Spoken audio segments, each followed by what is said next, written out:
যদি নির্বাসন দাও আমি ওষ্ঠে অঙ্গুরি ছোঁয়াবো, আমি বিষ পান করে মরে যাব বিপন্ন আলোয় এই বাংলাদেশ, নদীর শিওরে ঝুঁকে পড়া মেঘ, প্রান্তরে দিগন্ত নির্বিশেষ, এ আমারই 3.5 হাত ভূম।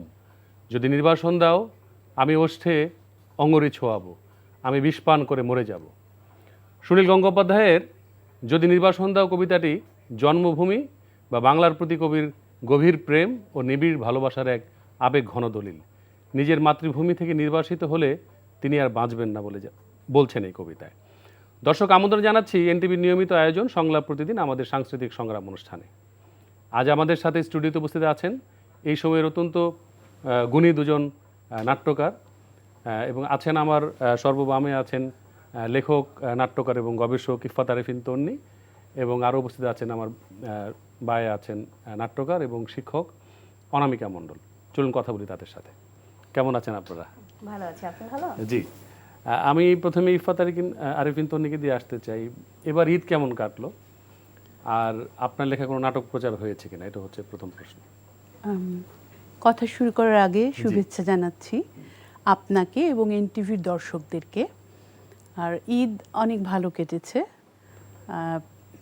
ঈদে এবার আমার একটা নাটক অন এয়ার হয়েছে বাংলাদেশের একটা বেসরকারি টেলিভিশন চ্যানেলে। সেটা বোধহয় 2-1 দিনের মধ্যে থেকে আবার ইউটিউবেও দেখা যাবে। আচ্ছা, এই তো। তো এমনিতে কি ঈদে যে সমস্ত নাটক যায় এখন আপনি দেখেন, আমি জানি আপনি তুলনামূলক একটু কম লিখে থাকেন, হ্যাঁ, তো নাটক কি দেখা হয়?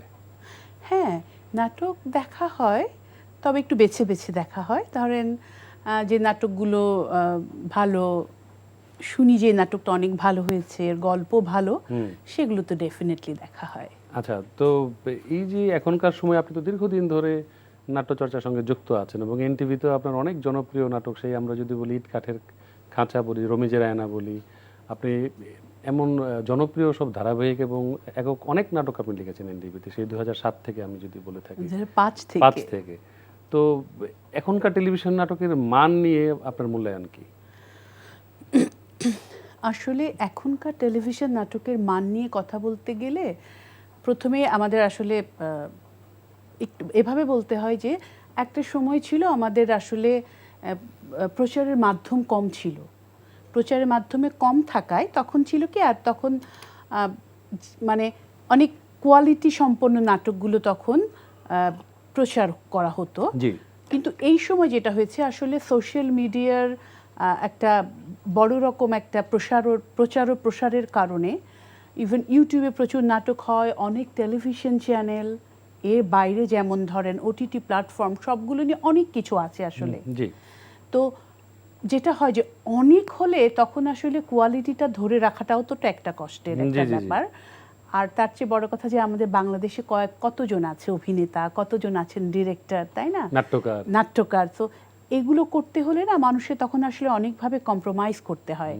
তো সেই ক্ষেত্রে তো কোয়ালিটি ভালো ডেফিনেটলি সবই থাকবে না, কিন্তু তার মানে এই না যে ভালো নাটক হচ্ছে না। ভালো নাটক অবশ্যই আছে, ভালো গল্পের নাটক আছে, ভালো নির্মাণ আছে, কারণ আমাদের দেশে তো অনেক আপনার কৃতি নির্মাতা যারা অনেক ক্রিয়েটিভ, এরকম তো আছে।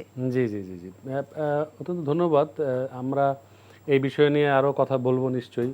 তো এই যে মানে বেশি বেশি নাটক লেখার কারণেই কি নাটকের মান খারাপ হচ্ছে আপনি বলতে যাচ্ছেন? এতে করে আর্টিস্টদের উপর বা আমাদের নাট্যকারদের উপর প্রেশার পড়ছে, এটাই তো বলতে চাইছেন? হ্যাঁ, ডেফিনেটলি প্রেশার তো পড়ে। কারণ আমি আমার উদাহরণ দিয়ে বলি, যেমন ধরেন আমি যখন একটা নাটক লিখি, ধরেন নাটকে যদি আমার কোনো রেফারেন্স থাকে, হয়তো ধরেন আমি ঐতিহাসিক কোনো রেফারেন্স, হয়তো আমার নাটকের নায়ক একটা ডায়লগ দিবে, ওই রেফারেন্সটা দেওয়ার জন্য কিন্তু আমার নিজের একটু পড়াশোনা করা লাগে। তো আমরা কথা বলছিলাম ইফফাত আরেফিন তন্নির সঙ্গে, যে আপনি বলছিলেন যে নাটকের মান বা বর্তমান মানে সময়ের যে নাটকগুলো নিয়ে, আমরা এই বিষয়ে যদি একটু অনামিকা মণ্ডলের কাছে জানতে চাই যে আপনি এই সময়ের অত্যন্ত ব্যস্ত এবং জনপ্রিয় একজন নাট্যকার আমি জানি। তো এবার ঈদে আপনার কতগুলো নাটক প্রচার হয়েছে? 25টি।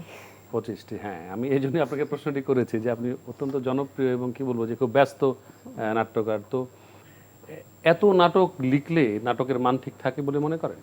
আসলে এই 25টার কথা যদি বলি, তো 25টা তো আর আসলে এক মাসে লিখি নাই। এটা হয় কি সারা বছর ধরে লেখা হয়। কিছু কিছু নাটক থাকে স্পেশাল, যেগুলো প্রডিউসাররা রেখে দেন বা টিভি চ্যানেলরা রেখে দেন ঈদে প্রচার করার জন্য।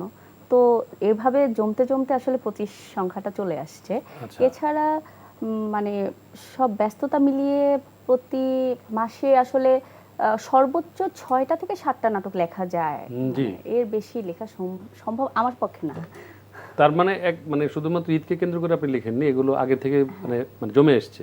তো আপনি কি প্রথমে চিত্রনাট্য লেখা শুরু করেন নাকি গল্প লিখে তারপর চিত্রনাট্য লেখেন? প্রথমে তো গল্প, প্রথমে একটা কনসেপ্ট আসতে হবে মাথায়, তারপর সেটা অ্যাপ্রুভড হলে তারপরে আমরা একটা লাইন আপ করি যে প্রতি সিন বাই সিন কি হবে, তারপরে ওটাও অ্যাপ্রুভড হলে দেন আমরা ইসে ডায়লগ বসানো শুরু করি এবং পুরো স্ক্রিপ্টটা কমপ্লিট করি। তো এই সময়ের যে এত চ্যানেল, এত নাটক প্রচার হচ্ছে, এই সময়ের নাটকের মান নিয়ে আপনার নিজস্ব মূল্যায়ন কেমন? আপু যেমনটা বলছিল আমি একমত। আসলে এত কাজ হচ্ছে, আর এটার একটা পজিটিভ দিকও আছে, নেগেটিভ দিকও আছে। তো আমরা যদি পজিটিভ দিকটা আগে বলি, সেটা হচ্ছে বাংলাদেশে এত নাটক হচ্ছে এবং এত নাটকের যে মানে ভিউ হচ্ছে বা দর্শক প্রিয়তা পাচ্ছে, বিভিন্ন রকমের কিন্তু কাজ হচ্ছে। আপনি যদি রোমান্টিক দেখেন, ওইটার একটা ক্যাটাগরিতে আছে, কমেডি দেখতে চাইলে সেটার একটা ক্যাটাগরিতে আছে, কেউ আছে একটু গ্রামীণ পরিবেশ ভিত্তিক বা পরিবার ভিত্তিক কিছু কাজ দেখতে চান, সেটারও একটা দর্শক আছে। তো সব ধরনের দর্শকরা কিন্তু তাদের রুচি অনুযায়ী বা তাদের পছন্দ অনুযায়ী কন্টেন্ট দেখতে পাচ্ছে। তো এত যে কাজ হচ্ছে, যত কাজ হবে আমার মনে হয় ইন্ডাস্ট্রির জন্য তত ভালো একদিক থেকে।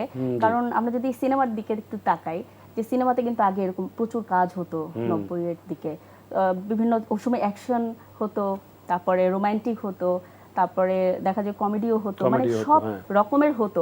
মানে মানুষ ওই সময়টা স্বর্ণযুগ ছিল সিনেমার। কিন্তু এখন দেখেন কাজ কিন্তু হচ্ছে না ওরকম। মাঝখানে তো একদমই বন্ধ ছিল, এখন ঈদ কেন্দ্রিক হচ্ছে। তো আপনি তাহলে আমরা কিন্তু বলি যে এখন আসলে সিনেমাটা আসলে অতটা মানুষকে ধরে রাখতে পারছে না, আগের মতো হচ্ছে না, বা বছরব্যাপী সিনেমা হচ্ছে না, এই মানে ঈদকে মানে কেন্দ্র করে সিনেমাগুলো হচ্ছে। সেটা কেন হচ্ছে না? মানে হয়তোবা দর্শক ওভাবে আগ্রহভাবে নিচ্ছে না। তো যেহেতু নাটকে এত হচ্ছে এবং তারপরেও মানুষ দেখছে, মানে যত আপনার চাহিদা থাকবে ততই কিন্তু আপনার সাপ্লাইটা আসবে, তাই না? তো তার মানে আমরা পজিটিভলি হ্যাঁ, নিতে এবং পারি। এখানে নাটক ইন্ডাস্ট্রি অনেক বড় হয়েছে এবং এখানে অনেকের কর্মসংস্থান হয়েছে এবং ইন্ডাস্ট্রি বড় হয়েছে এবং রেভিনিউ আসছে। আমরা জানি যে ফিল্মের চেয়ে তো রেভিনিউ নাটকে এখন বেশি। তো ইফাত আরফিন তন্নি, আপনি তো দীর্ঘদিন ধরে লেখালেখি করছেন, আপনার মানে লেখালেখির জার্নিটা কিভাবে শুরু হয়েছিল প্রথম? আমার লেখালেখির জার্নিটা আসলে বলতে গেলে আমি আমার ওইভাবে যদি বলেন তাহলে বলবো ছোটবেলা থেকে আমার এক ধরনের স্কুলিং ছিল কি, যে আমি ছোটবেলা থেকেই বাইরের বই পড়ার একটা প্রবল অভ্যাস ছিল, মানে আমার পরিবারের সকলেই। তো সেই জায়গা থেকে আমাদের ছোটবেলায় যেরকম অনেক অর্গানাইজেশনের সাথে আমরা যুক্ত ছিলাম, যেমন ধরেন খেলাঘর, নিয়মিত শিশু একাডেমি বা এরকম কালচারালগুলো, মানে সংগঠনের সাথে অ্যাক্টিভিটিসে যোগ ছিলাম। তো তারপরে যেটা হয়েছে, ওই সময় আমাদের নানা ধরনের পত্রিকা বের হতো, বিজয় দিবস উপলক্ষে, 21শে ফেব্রুয়ারি উপলক্ষে দেওয়ালিকা বা ছোট ছোট পত্রিকাগুলো বের হতো। তো ওই সময় থেকে আসলে লেখাটা শুরু। এরপরে ধরেন আরেকটু বড় যখন কলেজে এলাম, তখন আমি আসলে যশোর সাহিত্য পরিষদ বলে যশোরে একটা বেশ নাম করা একটা সাহিত্য প্রতিষ্ঠান আছে, ওটার সাথে যুক্ত ছিলাম। ওখানে আমার ওই অর্গানাইজেশনে অনেকে আসতেন, যেমন সুনীল গঙ্গোপাধ্যায় বাংলাদেশে আসলে, সৈয়দ হক, হ্যাঁ। আর আমি যে শহরে বেড়ে উঠেছি অ্যাকচুয়ালি যশোরে, তো বাংলাদেশের কালচারালি যশোর শহরটা খুব মানে বিশিষ্ট এই জন্যে যে ঢাকার বইমেলার আগে থেকে কিন্তু যশোরের বইমেলা, হ্যাঁ। তো ওই সময় হতো নভেম্বর মাসে বইমেলা হতো। তো আমরা ছোটবেলা থেকে দেখেছি পুরো নভেম্বর মাস জুড়ে যশোরে বাংলাদেশের যত বড় বড় লেখকরা আছেন ওনারা সবাই আছেন মেলাতে, বইমেলাতে। তারপরে ধরেন আর একটা জিনিস যেটা ছিল যে ইভেন আমাদের যশোর থেকেই কিন্তু এই যে বৈশাখীর যে মঙ্গল শোভাযাত্রা, এখন নাম হয়েছে বৈশাখী শোভাযাত্রা, এটার শুরুটাও কিন্তু ওখান থেকে। তো ধরেন মানুষের চারপাশ আসলে মানুষকে অনেক কিছু করতে উৎসাহিত করে। তো আমার ক্ষেত্রেও সেটা হয়েছে, আমার পরিবার, আমার আশেপাশের যা আছে, আমার শহর। তারপরে আমি চলে আসলাম জাহাঙ্গীরনগর ইউনিভার্সিটিতে, এবং আমি যেহেতু লিখতাম, তো আমাদের আসলে মাস্টার্সে তখন ডিসাইড করতে হয় আমি কোন সাবজেক্টে যাব, আমি ডিরেকশনে যাব না অ্যাক্টিংয়ে যাব নাকি রাইটিংয়ে যাব। তো এর মধ্যে আমার একটু রাইটিংয়ের একটা ছিল, আপনার ধারাবাহিকতা ছিল। তো সেই হিসাবে আমি সাপ্তাহিক 2000 ফিলিপসের একটা অ্যাওয়ার্ড পেয়ে গেলাম। তো তারপরে মনে হলো যে আমি আসলে স্ক্রিপ্ট রাইটিংটাকে ভালোবাসি বা লেখাটাকে আমি ভালোবাসি। তো সেই কারণে মাস্টার্সে আপনার আমার মানে ক্রিয়েটিভ রাইটিং করা। তো এরপরে যখন মাস্টার্স শেষ হতে হতে তখন এনটিভিতে রমিজের আয়না শুরু হচ্ছে, তখন শাহিন ভাই আসলে ডিরেকশন দিয়ে আর লিখে উনি একা আসলে করতে পারছেন না, শিহাব শাহিন। তো তখন ওনার সাথে আমাদের ডিপার্টমেন্টের আর একজন ওনার গ্রুপে আমার সাথে যোগাযোগ করে দিলেন।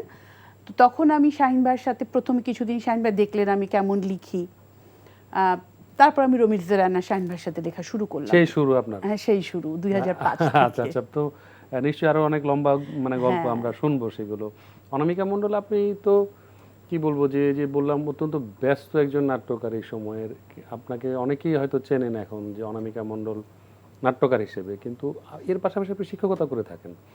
তাহলে আপনার লেখালেখির শুরুটা মানে কিভাবে, মানে কোত্থেকে হয়েছিল? শুরুটা যদি বলি, 2011 সালের দিকে আমি বিভিন্ন পত্রিকার রম্য যে সাপ্লিমেন্টগুলো বের হতো ওগুলোতে লিখতাম, যেমন রসালো, তারপরে কালের কণ্ঠের ঘোড়ার ডিম, তারপর প্রত্যেকটা পত্রিকার কিন্তু তখন সাপ্লিমেন্ট বের হতো এবং প্রত্যেকটাতেই মানে লিখতাম। এবং প্রথম কয়েক বছর বেশ মানে ওখানেও ব্যস্ততা বেড়ে গিয়েছিল। তো আস্তে আস্তে তো বন্ধ হয়ে গেল। আমি এরপরে দেখা গেছে যে নাটক, সিনেমা ওগুলো লেখার ব্যাপারে ভিতর থেকে আসলো যে যদি লিখতে পারতাম। তারপর আমি টুকটাক চেষ্টা করি, বিভিন্ন মানুষের সাথে তো যোগাযোগ করতে হয় যে আমি লিখতে চাই। তো এভাবে যোগাযোগ করতে করতে দেখতাম যে আমি লেখা শুরু করেছি, কিন্তু আমার নিজের কাছে এরকম ভালো লাগছিল না। তো 2015 সালে যখন আমি একটা চাকরি পাই একটা প্রতিষ্ঠানে, তারপরে আমি লেখালেখিটা একদম অফ করে দিই। আচ্ছা। কারণ আমার মনে হচ্ছিল যে হচ্ছে না আমাকে দিয়ে, থাকে না একটা সেলফ স্যাটিসফ্যাকশন, সেটা হচ্ছিল না। তারপর যখন 2021 সালের দিকে, তখন একদিন টিভি দেখছিলাম, তো ওখানে ওই যে ঈদের প্রোগ্রাম যাচ্ছে, তো ওখানে লেখা দেখতেছি যে অমুক নাটক আসবে, অমুক নাট্যকারের। তো এটা দেখে আবার মনে হলো যে আবার লিখি। মানে ওই মোমেন্টটা হয়তো বা ওই মোমেন্টটার জন্যই এত দূর আসা। তো এরপরে আবার যোগাযোগ শুরু করলাম, লেখা শুরু করলাম। তারপরে তো প্রথম যে নাটক দুটো আসলো, ওই দুটোই এত বেশি পরিমাণ দর্শক ভালোভাবে নিয়েছিল। তো এরপরে আর আমার মানে অফ থাকতে হয়নি, তখন একটার পর একটা কাজ আসছিল এবং এই তো। আচ্ছা আচ্ছা। এবার ঈদেও মানে দেখলাম আমাদের চ্যানেলে অনেকগুলো নাটক আপনার প্রচার হয়েছে। তো আপনি সম্ভবত শিক্ষকতার পেশার কারণেই ঢাকার বাইরে থাকেন। আপনি এই মুহূর্তে কোথায় অবস্থান করছেন? আমি পিরোজপুরে আছি 3 বছর ধরে। আজকেই বোধহয় এসেছেন ঢাকায় অনুষ্ঠানের জন্য। তো ইফাত আরবিন, আপনি বলছিলেন যে আপনি রবীন্দ্র রায়নার কথা বলছিলেন, এবং এরপর তো আপনি প্রচুর নাটক লিখেছেন, এনটিভির জন্য লিখেছেন, এনটিভির বাইরেও প্রচুর কাজ করেছেন। আমরা একটু সেই গল্পটা যদি শুনতে চাই। এবং আপনি কি বলবো যে বছর দুয়েক হয় একটা ফিল্মের চিত্রনাট্য লিখেছেন, জলে জলে তারা নামে, অরুণ চৌধুরী সেটা ডিরেকশন দিয়েছেন। আমরা সেই অভিজ্ঞতাটা জানতে চাই। জলে জলে আসলে প্রথমে নাম ছিল জলে জলে। জি। তো এটা লিখি আমি কোভিড সময়ে আর কি, ওই সময় লেখা এটা। তো ওই বছর অনুদানের জন্য জমা পড়ে, যদিও সিনেমাটা মুক্তি পায় 2025-এর ফেব্রুয়ারিতে। জি। তো ওই সিনেমাটা আসলে আমার মাথায়, যেমন আমার ভীষণ পছন্দের একটা গল্প হচ্ছে সৈয়দ ওয়ালিউল্লাহর কেরায়া বলে একটা গল্প আছে, ওটা ভীষণ পছন্দ। তো আমি সবসময় ভাবতাম যে ওইটা নিয়ে যদি কোনো, ওই গল্পটা নিয়ে যদি কোনো সিনেমা করা যায় বা কোনো স্ক্রিপ্ট করা যায়। তো ওই গল্পটা ভাবতে ভাবতে না, যে যেমন নদীর জীবনযাপন, ওই গল্পটা ভাবতে ভাবতে আমার আর একটা গল্প মাথায় আসলো। সেই গল্পটা হচ্ছে জলে জলে। আচ্ছা। এই গল্পটা একটা মানে ওই গল্পটার প্রত্যেকটা চরিত্রই আসলে যাদের জীবনটার সাথে নদী এবং জলটা খুবই জড়িত, সেখানে আরও একজন এসে যোগ হয়। তো ওই কারণেই ওটার নাম, যদিও পরবর্তীতে আবার ডিরেক্টর নামটা চেঞ্জ করে উনি জলে জলে তারা রাখেন। আমি তো আসলে জলে জলে ছিল যে আমার প্রত্যেকটা ক্যারেক্টারেরই মানে ভেতরের যে অন্তর্দহন সেটা ছিল, উনি আসলে অনেক স্পেসিফিক করে দেন। তো ওই সিনেমাটা লেখার সময় মানে আমার যেটা হয়, আমি যেটাই লিখতে যাই না কেন, লেখার মধ্যে যদি কোনো রেফারেন্স থাকে আমাকে একটু পড়াশোনা করতে হয়, একটু পড়তে হয়। মনে হয় যে পড়ার পরে যদি আমি লিখি সেটা আমার জন্য ভালো বা দর্শক যারা তাদের জন্যও ভালো, কারণ একটা কিছু দেখে যদি দর্শকরা সেখান থেকে ধরেন কোনো একটা ভালো কিছু, কোনো একটা ভালো ইনফরমেশন বা কোনো একটা ভালো ফিল পায়, জি এটা আমার কাছে খুব ইম্পর্ট্যান্ট। তো ওইভাবে আর কি জলে জলে তারাটা যখন লিখি, ওইটা ওই বছর আর আমি আসলে কিছু লিখি নাই, ওটার মধ্যে অনেক মানে ভীষণভাবে ওটার সাথে ইনভলভ হয়ে গিয়েছিলাম।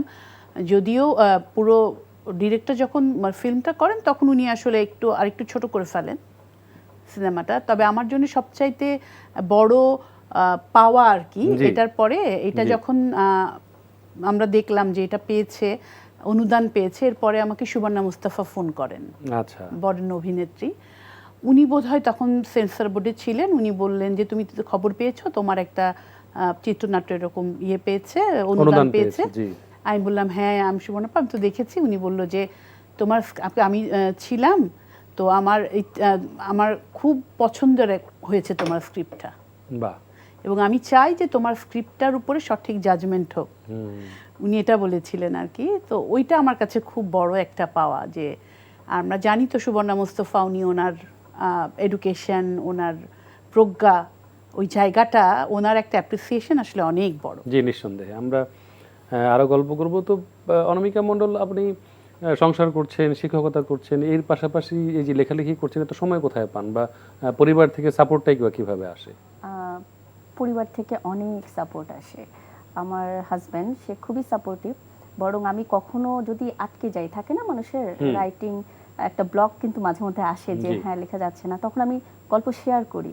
দেখা যায় অনেক সময় ইনপুট পাই তার কাছ থেকে, তারপর দেখা যায় তার সাথে গল্প করতে করতে আমি আমার মানে ব্লকটা খুলে গেল বা অনেক আইডিয়া আসলো।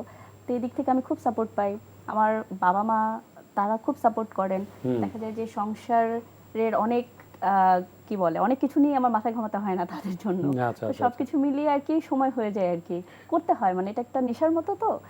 তো আমাদের এই ফিল্ডে, টেলিভিশন ইন্ডাস্ট্রির কথাই যদি আমরা বলি, যে নাট্যকারদের, নারী নাট্যকারের সংখ্যা আসলে কম, সেটার কি কারণ বলে মনে করেন?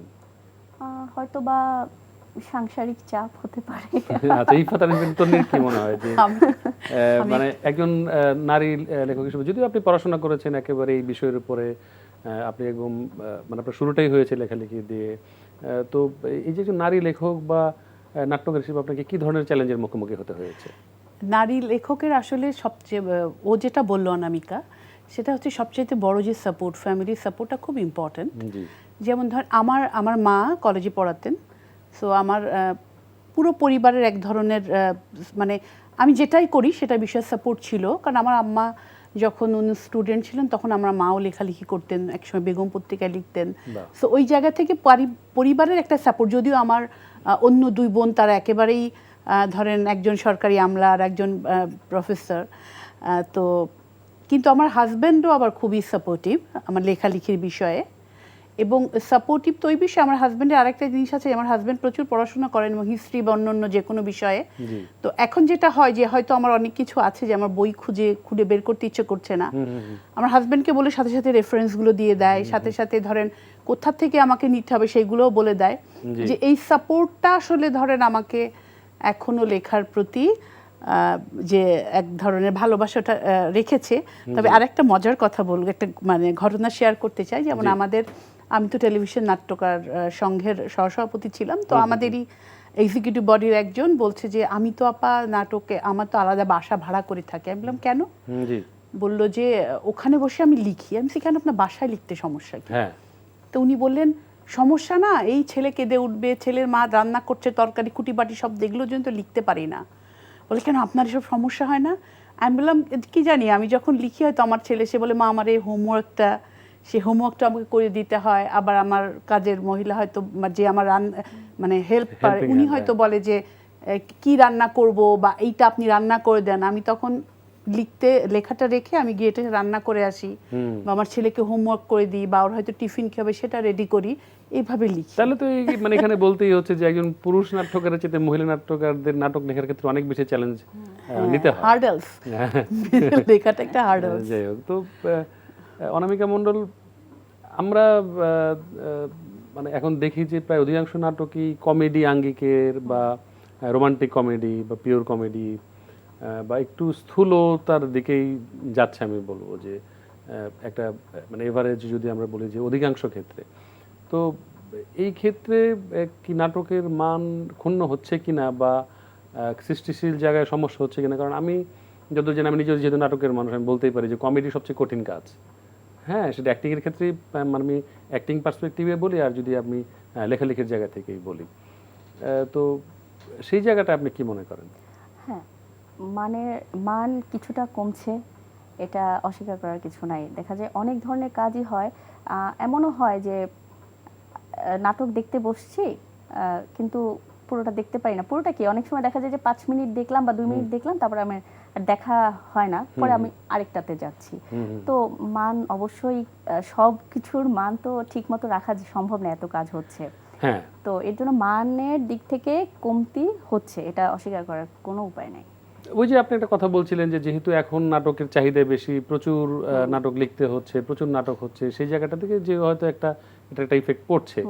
তো মানে আমার আপনাদের দুজনের কাছে প্রশ্ন আসলে জানতে চাওয়া, যে এই যে আগে একটা সময় দেখেছি আমরা যে একজন নাট্যকার প্রথমেই যিনি নাটকটা লেখেন বা একটা কঙ্কাল মানে তৈরি করেন, তো তার দায়িত্ব তো সবার আগে এবং প্রথম, এবং ওনার হাত ধরেই আসলে শিল্প সৃষ্টিটার শুরু। তো আমরা দেখতাম যে মানে শিল্পের জন্যই উনি শিল্পটা করছেন বা লিখছেন, কিন্তু এখন কি বিষয়টা উল্টা হয়ে যাচ্ছে, যে অডিয়েন্স যা চাচ্ছে নাট্যকার তাই লিখছে? সেক্ষেত্রে ইফাত আরফিন, উনি কি বলবেন? অনেক ক্ষেত্রে তো ওরকমই হচ্ছে যে অডিয়েন্স যা চাচ্ছে তাই, কিন্তু আপনি যদি ব্যক্তিগতভাবে আমার কথা বলেন, সো আমি ওই ইসে এখনো গা ভাসাইনি। মানে আমি বলছি যে গণরুচির জায়গাটাকে গণরুচির ধরে জায়গাটা। নিয়ে তারপর নাট্যকারে লিখবেন, নাকি তারা তাদের শিল্প সত্তার জায়গা থেকে লিখবেন? আমার যেটা মনে হয় যে দর্শকের রুচিটা কিন্তু আমরা তৈরি করে দিতে পারি। সেটা কি হচ্ছে এখন? এখন হচ্ছে না, কিন্তু আপনি দেখেন, যেমন ধরেন এখন নাটকের একটা নামকরণের যখন আমরা করতে যাই, তখন কিন্তু ধরেন আমাদের নাটকের যারা ভিউ হবে কিনা, অর্থলগ্নি করেন তারা জি। নামের ক্ষেত্রে বা এই সমস্ত জিনিসের ক্ষেত্রে ওনারা কিন্তু বলেন সহজ নাম দাও বা এরকম, ক্যাচি, দর্শক যেন দেখতে পারে, হ্যাঁ এরকম দর্শক খাবে, যেই কথাটা দর্শক খাবে। কিন্তু একটা সময় যখন ছিল, হুমায়ুন আহমেদ আপনি বহুব্রীহি বলেন, বহুব্রীহি নামটা কি সহজ? না, সহজ না, ভীষণ কঠিন নাম। আপনি সংসপ্তকের কথা বলেন, আমি খুব মানে জনপ্রিয় একটা নাটক সংসপ্তক, একটা ক্লাসিক, বহুব্রীহিও ক্লাসিক, ডেফিনেটলি ক্লাসিক, কিন্তু মানুষ তো কোনটাকে বেশি পছন্দ, বহুব্রীহিকে মানুষ, আমি কোনটাকে ইসে রাখছি না। তারপর যেমন অয়ময়, সহজ নাম না। আপনি সেলিম আল দীনের গ্রন্থিকগণ কহে, হ্যাঁ, ছায়া শিকার, এগুলো তো কিন্তু সহজ নাম না, এগুলো কিন্তু অনেক কঠিন নাম। দর্শক কিন্তু এগুলো পছন্দ করে দর্শক দেখেছে। তো এই যে আপনার এই জনরুচি তৈরির দায়িত্ব তো আসলে শিল্পীদের, মানে যারা ক্যামেরার পেছনে কাজ করছেন, নাট্যকার, পরিচালক এবং আর্টিস্টদের। আমার মনে হয় সেই জায়গাটাতে একটু আমাদের ভাবা উচিত। আচ্ছা, আমরা যদি ভিন্ন প্রসঙ্গে আসি, অনেকে মনে যে এই প্রসঙ্গে একটু বলতে চাচ্ছি, প্লিজ প্লিজ বলেন। সেটা হচ্ছে এখন সোশ্যাল মিডিয়ায় আসার পরে যেটা হয়েছে, আমি যদি একটু অন্য ক্ষেত্রের কথা বলি, আমি যদি নিউজের কথা বলি বা টেলিভিশনের নিউজের কথা বলি, আগে কি হতো, টেলিভিশনে খবর হতো, সেটা পোস্ট করা হতো সোশ্যাল মিডিয়াতে। এখন দেখা যাচ্ছে তারকারা কি স্ট্যাটাস দিচ্ছে ওইটাই হুবহু নিউজ পেপারে চলে আসতেছে, অনলাইনে চলে আসতেছে, ওইটা নিয়েই কিন্তু আবার টিভিতেও নিউজ হচ্ছে। মানে আগে কি হতো আর এখন কি হচ্ছে, আমরা যদি ডিফারেন্সটা দেখি, এগুলো একটা সমস্যাই। কারণ ওই সময় তো আপনি মানে আমরা যে সময়ের কথা বলছিলাম, আপনি এত বড় বড় নাট্যকারদের কথা বলছিলেন, ইভেন আমরা যদি রমিজ রানার কথা বলি, ওই সময় পর্যন্ত সোশ্যাল মিডিয়ার এত দাপট ছিল না, বা এগুলো নিয়ে ভাবতে হতো না। এখন তো টেলিভিশন চ্যানেল বলেন, সবগুলো প্ল্যাটফর্মকে অনেকগুলো মাধ্যম নিয়ে ভাবতে হচ্ছে। এগুলো এক ধরনের প্রতিবন্ধকতা। তো আমরা এগুলোর বাইরে যদি বলি যে নাট্যকাররা কি যথাযথ সম্মান ও সম্মানই পাচ্ছেন বলে মনে করেন? যথাযথ সম্মান এবং সম্মানী দুটোই। সম্মান বললাম কোন অর্থে, আমরা দেখি যে একটা নাটকের পোস্টার হচ্ছে, সেখানে নাট্যকারের নাম খুঁজে বের করতে হবে, আপনাকে এই দিয়ে অতসী গ্লাস দিয়ে খুঁজে বের করতে হবে, বা টেলিভিশনে ছোট্ট করে একটা নাম দিল বা দিল না। তো মানে এই বিষয়টা কিভাবে বলবেন? আমি সেই অর্থে বলছি যে সম্মান। বুঝতে পেরেছি। তো আসলে সবারই তো একটা পলিসি থাকে, এখন তাদের পলিসি অনুযায়ী তারা যেটা করছে সবসময় তো এটা আমার ভালো লাগবেও না। আমি তো চাবো যে রাইটারের নামটা একটু বড় করেই আসুক, কিন্তু সবকিছুর উপর আবার নির্ভরও করতে হয় যে তাদের পলিসিটা কি। তো ওইভাবে যেহেতু তারা কাজ করছে, এখন খারাপ লাগলেও তো কিছু বলার নাই, বা আমরা বললেও তাদের পলিসি চেঞ্জ হবে কিনা সেটাও তো একটা ভাববার বিষয়। তো তো মেনে নিচ্ছি। কিন্তু প্রতিবাদ তো জারি রাখতে হবে, আপনি কি মনে আমি করেন? কিন্তু ওর এই কথাটা মানি না যে জি। ওদের পলিসি। জি। কারণ কি আপনি একটা জিনিস চিন্তা করেন, একটা নাটকের ও যখন একটা নাটক গল্পটা দেয়, গল্পটা অ্যাপ্রুভ হচ্ছে, দেন ও স্ক্রিপ্টটা দেয়, তারপরে কিন্তু শুটিং হচ্ছে। শুটিং হচ্ছে সেই ক্ষেত্রে কিন্তু নাট্যকার তার পেমেন্ট পায় সবার শেষে। সবার শেষে। হ্যাঁ, হ্যাঁ, এমন আমার ক্ষেত্রে এমন হয়েছে অনেক সময় যে এনটিভিতে বা অন্য অন্য চ্যানেলে প্রচার হয়েছে, চ্যানেল টাকা দিয়েছে, তারপরে আমার পেমেন্ট এসছে। অথচ নাটকের যে অ্যাক্টর বা অ্যাক্ট্রেস ওরা কি তখন সেটা করে না, ওরা সেটের থেকে টাকা নিয়ে গেছে। জি। ইভেন ডিরেক্টর কি, ইভেন আপনি সেটে অন্য অন্য যাদের কথা বলেন প্রোডাকশনে, তারা কিন্তু ওই সেটেই টাকাটা দিয়ে দিতে হয়। জি জি জি জি। হ্যাঁ, এবং আজকের কেন পলিসিটা এরকম হবে যে নাট্যকারের নাম যাবে না, কেন সেটাই। এরকম হবে? তার মানে কি মানে ক্রিয়েটিভটাকে হাইড করে রাখছো? ইভেন ধরেন আজকাল একটা কথা খুব কমন, মানে ধরেন আমি আজকের না, আমি আমাদের নাট্যকার সংঘেও এইটা নিয়ে অনেক কথা হয়, যা ধরেন ডিরেক্টররা বলে হ্যাঁ না ঠিক আছে আমি সব একটু ঠিকঠাক করে নিলাম, কিন্তু আপনি দেখবেন যে টেলিভিশনের আপনি যে স্ক্রিপ্টটা দিয়েছেন বা আমি যে স্ক্রিপ্টটা দিয়েছি সেই স্ক্রিপ্টের বাইরে কিন্তু কিছু যাওয়া হয়নি, তারপরে কিন্তু এই কথাগুলো হচ্ছে। এখন আমরা যদি যথাযথ সম্মানটা দিতে না পারি, একসময় কি ছিল, লেখকদের সম্মান ছিল সবচাইতে বেশি। জি। আমরা যখন ছোট ছিলাম, আমরা যখন টিভিতে নাটক দেখতাম, আমরা যে নাট্যকারদের নাম, তাদেরকে আমরা আসলে কি চোখে দেখতাম? এক্স্যাক্টলি। তো এই যে এগুলো থেকে উত্তরণের জন্য আসলে কি করা যেতে পারে? মানে নাট্যকারদের এই যে আত্মসম্মানের জায়গাটা যদি বলি বা তাদের সম্মানের জায়গাটা বলি, এগুলো ফিরিয়ে আনার ক্ষেত্রে কি ধরনের পদক্ষেপ নেওয়া যেতে পারে? এটা একটা কঠিন প্রশ্ন আসলে। সবকিছু তো আমাদের হাতে থাকবে না, জি। এটাও একটা বিষয়। আর সম্মানের ক্ষেত্রে আমি যদি আমার ব্যক্তিগত যে অভিজ্ঞতা সেটা যদি আমি একটু বলি, যে আগে দেখা যেত, আমি যখন শুরু করেছি, সবচেয়ে মজার বিষয় আমি একটু শেয়ার করতে চাই। জি। 2014 বা এরকম সালে আমার প্রথম নাটক কিন্তু অন এয়ার হয়। আমি তো আগেই স্বীকার করেছি ওই সময় হয়তো আমি অত ভালো লিখতাম না।